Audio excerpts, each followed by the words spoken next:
Welcome to your PWC Connections, a monthly look at what's happening inside PWC and out in our community. We have great stories on tap for you today, so sit back and enjoy another episode of your PWC Connections.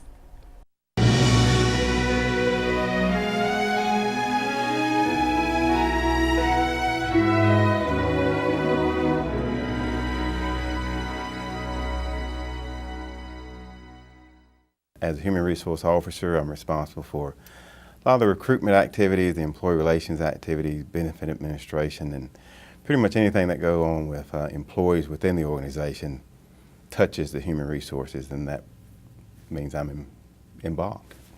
Well, of course, the organization is made up of 5 different divisions, and we have the finance division that handles all the money and the budgets and things of that nature for the organization. The customer programs really deal with a lot of the commercial as well as residential type of employees that they have in their department. We have the corporate services division.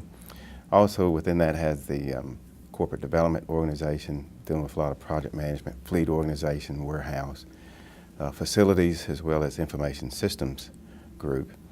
We also have the water resource division, which of course deals with all the water aspects of drinking water and wastewater type services within Cumberland County. The electric systems division deals with, of course, the power and the generation type of services for Cumberland County as well. Well, right now you can go to our website at www.faypwc.com, go into the About Us, and then go into Employment, and you'll see a whole list of openings that we have there, and you can apply through our website.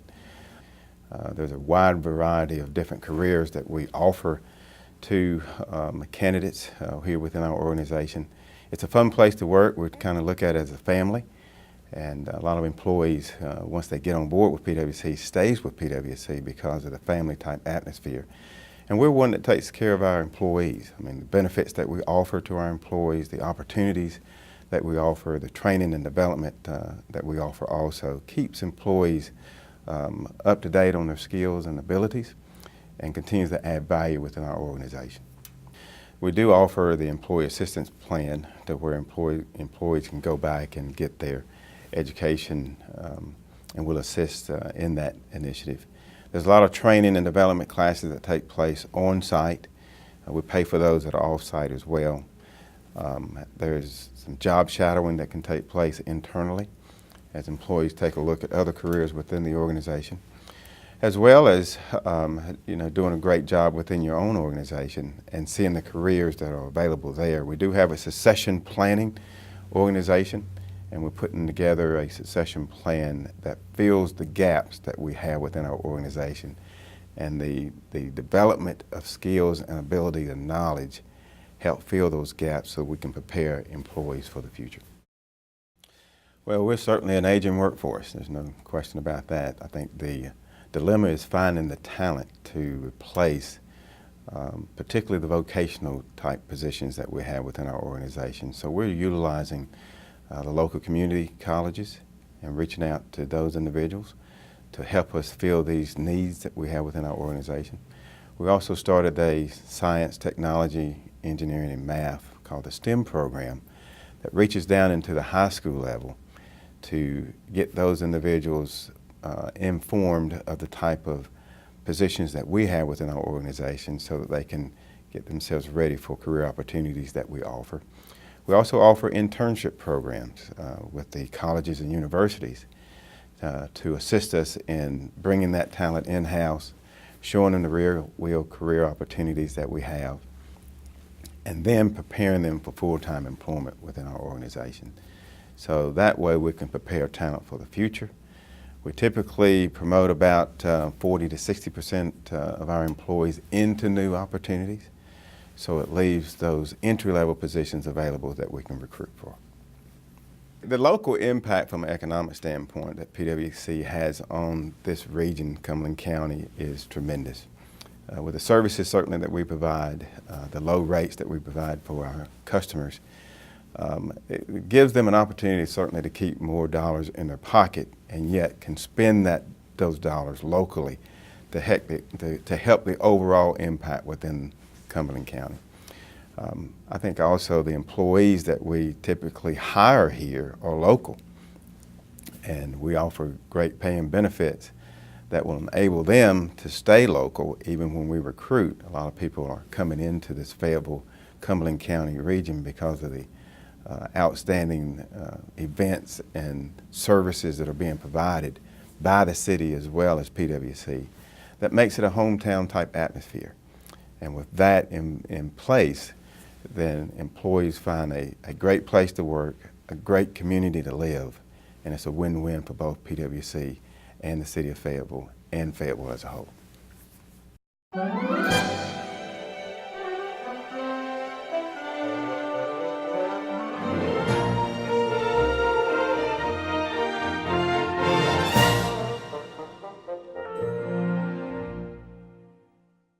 In the electrical substations, we have protections that are built in to protect our entire electrical system from minor flaws that occur. For example, if a squirrel climbs up one of our poles and into a transformer, that squirrel will cause a short. That is what causes powers to go out. Now, anytime a squirrel or anything, a tree branch, snake, causes a short in the system, it has the potential to damage everything. So our system has a 1, 2, 3 lockout program that's built into it. So what happens is you have a breaker that's at a substation, and that breaker will feed power to various subdivisions, streets, business, houses. And think of it as the breakers in your house. If the power goes off in one room and not the rest of the house, you go to your breaker panel and you might find that one of those breakers has been flipped. So you just go reset it and everything's fine. That breaker in your house keeps whatever threw out the power in that one room from knocking out power to the rest of the house. This substation's the same way. So I'll use my arms for an example. So let's say here's the transformer in a substation, and over here is your house.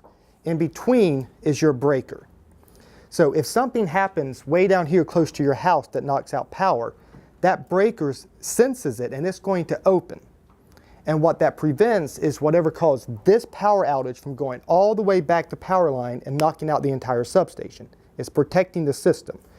So that breaker that's in the middle sees that fault and opens up.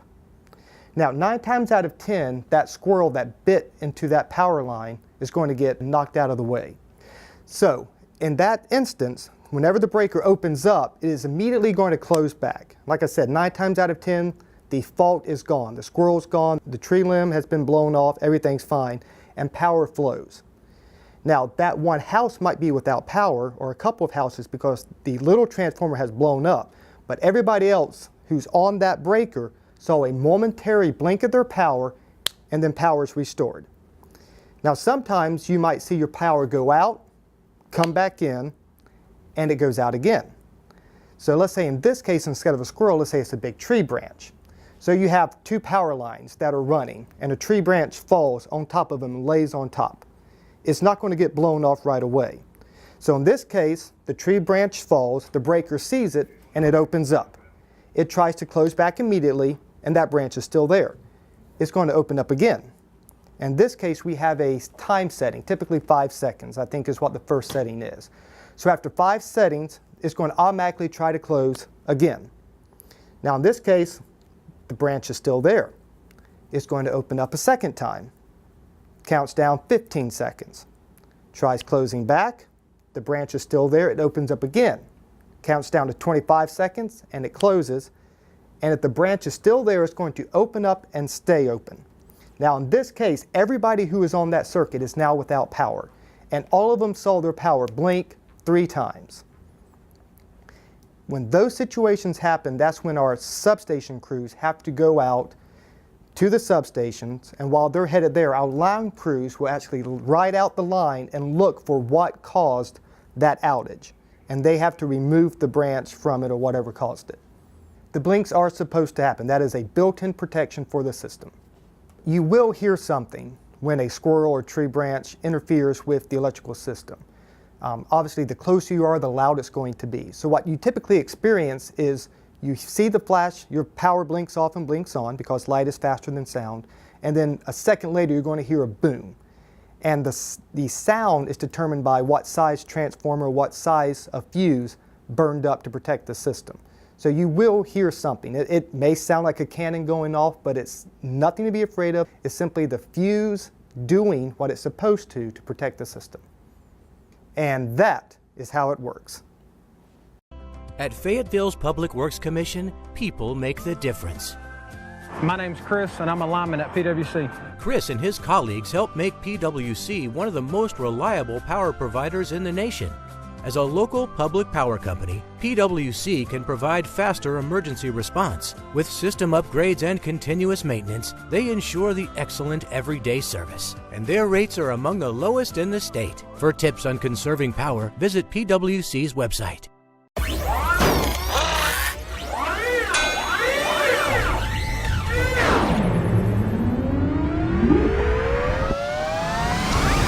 Hi, I'm Lamont, and welcome back to another edition of The Facts, also known as Funneling All Questions. This segment attempts to enlighten our customers on best practices in your electrical, water, and wastewater services. So let's get down to the facts of the matter. Today's question that we'll be funneling: how can I be a more efficient energy consumer when it comes to electrical usage? So let's think of some practical ways we use electricity that may not be the most efficient. When you're home at night and you leave that porch light on all night, how much is it costing you? In the middle of the night when you're tiptoeing to the refrigerator and you're leaving the door open forever and ever and ever, how much is that costing you? Or what about at night when you're watching TV or when you fall asleep and the TV is watching you? How much is that going to cost? To answer our questions, we'll meet with PWC electrical engineer Matt Allen. Joining me to help get the facts about this situation is our resident electrical engineer, Matt Allen. How's it going, Lamont? What's going on, Matt? Thanks for joining me. All right, so let's help break down some of this. If I am holding open the refrigerator door probably a little longer than I should, in fact, using that light instead of just turning on the kitchen light, falling asleep with the television on, leaving the light on when I leave a room, porch light going all night long, help me understand how these decisions are costing me. Okay. Now, there are ways to save yourself some energy. Now, the modern TVs, LEDs, TVs use very little energy, but think about that. That's 6 hours, you didn't have to have that on. And besides, what is your TV doing watching you? Right. But if you change to LEDs in your the areas that you're frequent, which is like your kitchen or your living room or any workspace you go to, for me, I do a lot of work in my dining room, so oftentimes the lights are on. If you change those out to LEDs, you can save about a 10-to-1 ratio on energy. And same with your front porch. Think about, you have an LED, it tends to be a 6-watt bulb, somewhere in that ballpark, and then you used to be a 60-watt. So you can run the same bulb 10 times as long using an LED instead of an incandescent. So that improves your security and safety for your home. Great segue. October 1st kicked off our holiday LED lighting program. We'll be offering up to a $40 bill credit for those who want to switch out those old incandescent lights for the bright, efficient LED lights right in time for Christmas. So if you want to find out more information, go to our website, www.faypwc.com, for more tips on how you can conserve. Matt, thanks for joining me. Thank you, Lamont. He's helped me get down to the facts. PWC's new seasonal light incentive program kicks off October 1st. This exciting program offers PWC customers a bill credit of up to $40 if they swap out their old incandescent holiday lights with new LED lights. LED lights use up to 90% less energy and can last up to 40 seasons. They are more economical. Plus, they shine more brightly, so you'll have the best-looking holiday decorations on the block. Renters and homeowners are eligible for this program, and the lights may be purchased from anywhere, your favorite store or online. All applications must be received prior to January 15th. Customers may dispose of their old light strands at the PWC Customer Service Center located at 955 Old Wilmington Road from 8:30 a.m. to 5:30 p.m. Monday through Friday. To learn more about this limited time offer, including complete program details and applications, Visit the PWC website today or call customer programs at 223-4600.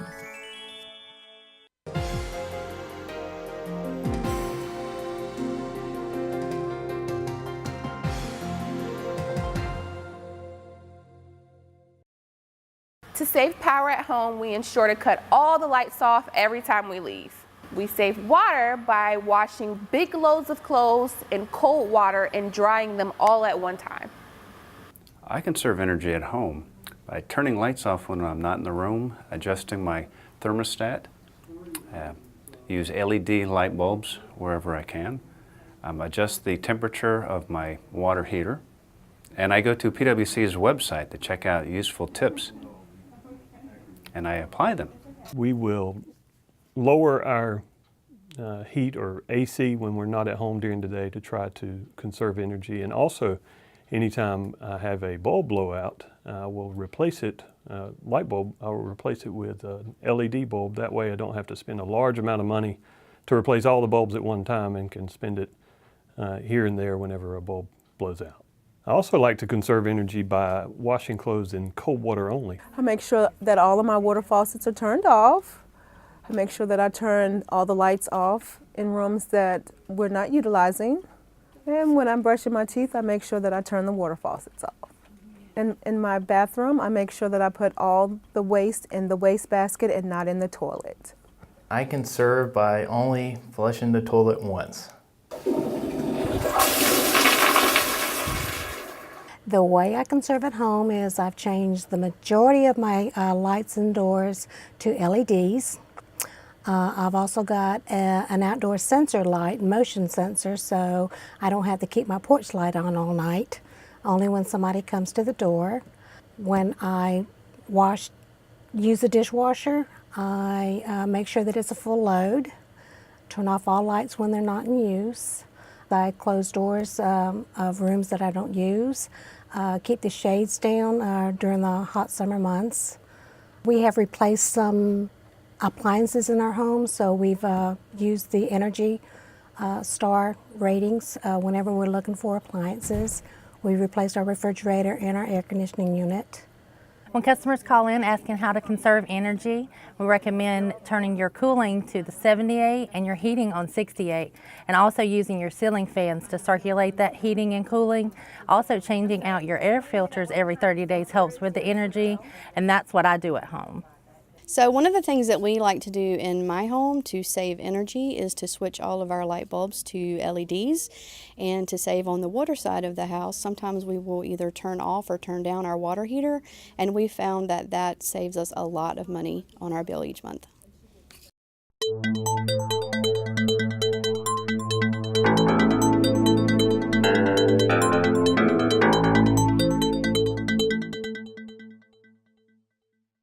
Hi, and welcome to Take One.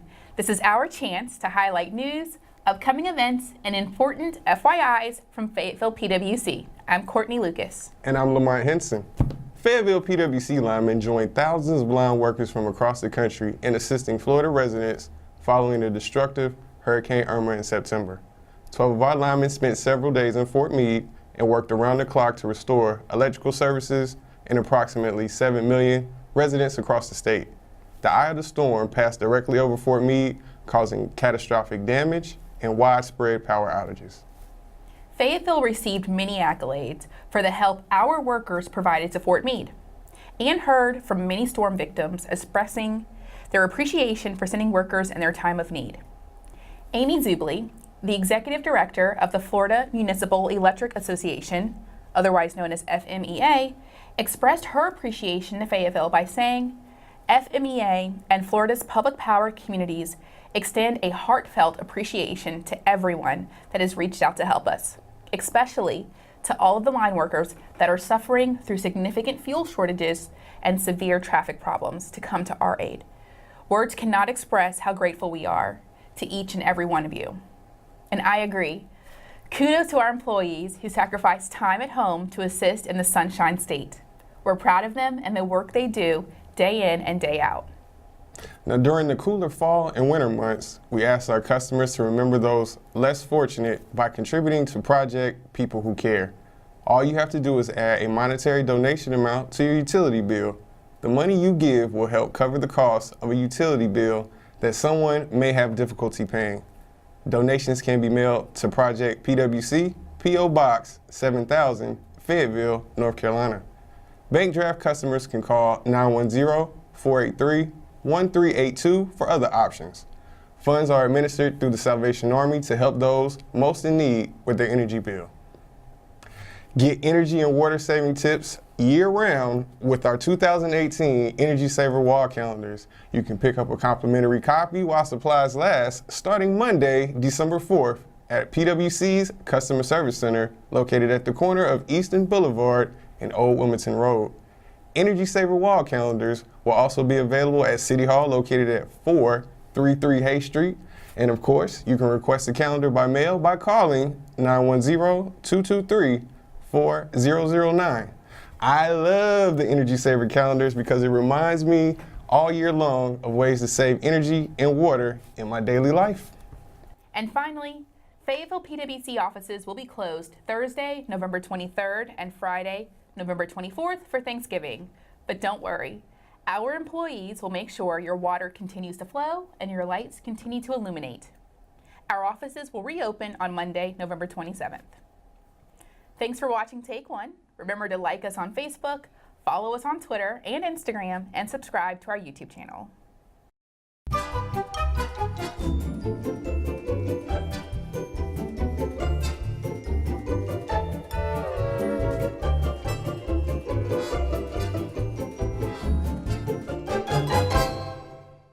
The Salvation Army brings hope in many ways to the community and to Fayetteville.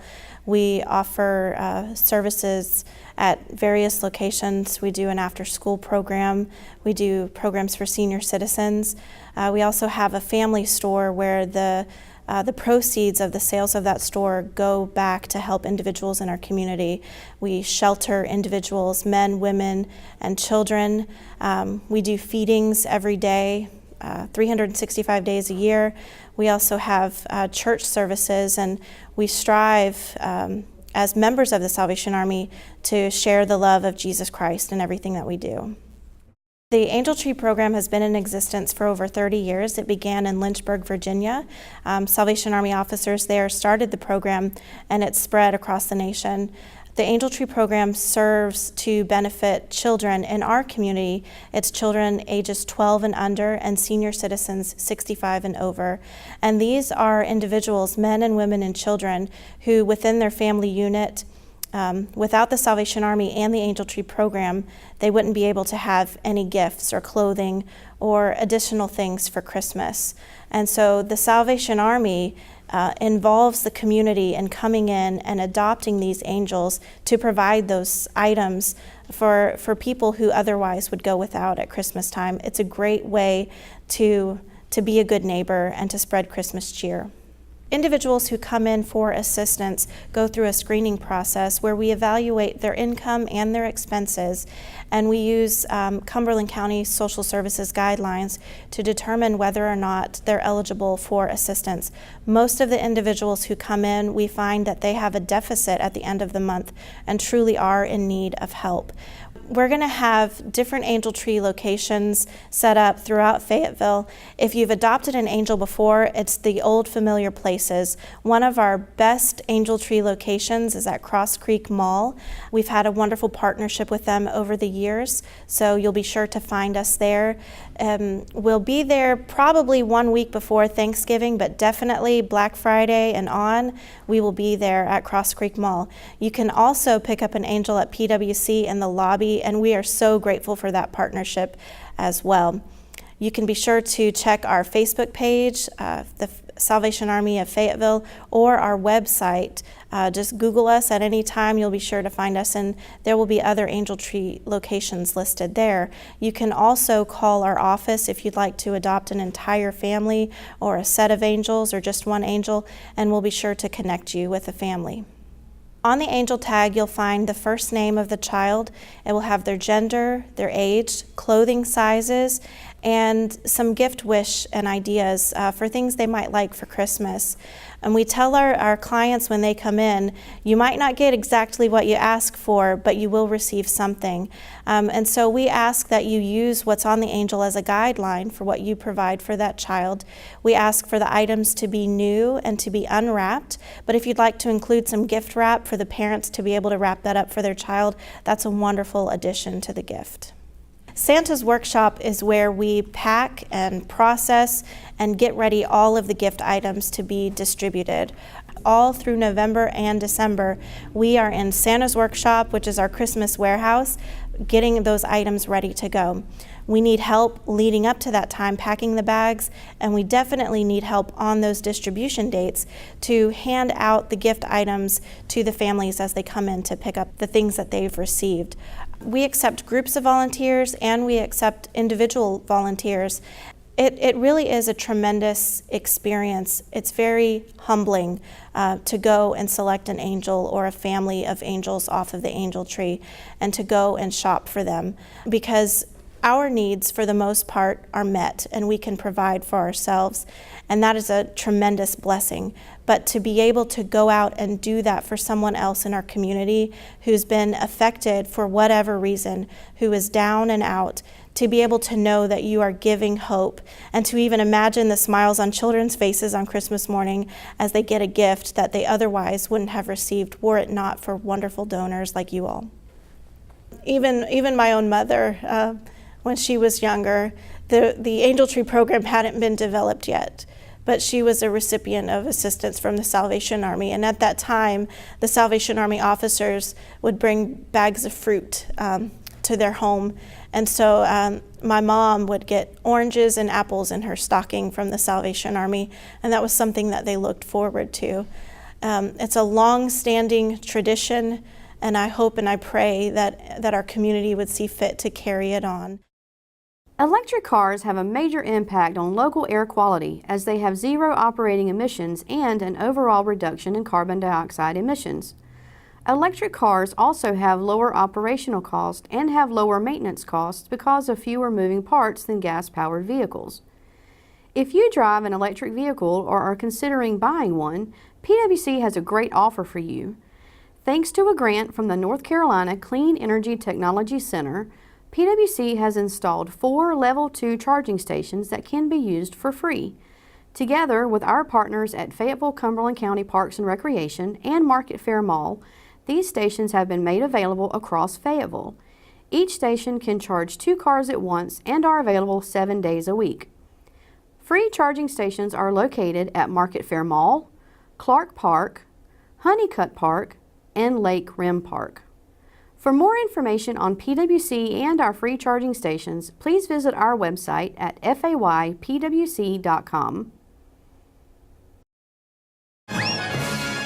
Did you know that leaving your chargers plugged in after you've charged your devices wastes energy? There's a lot you can do to help save electricity, like using natural light, or switching your light bulbs to low-energy bulbs, or not keeping the refrigerator door open to look. By conserving electricity, we save natural resources and protect the environment. When we use less, we waste less. Power, water, conserve. PWC.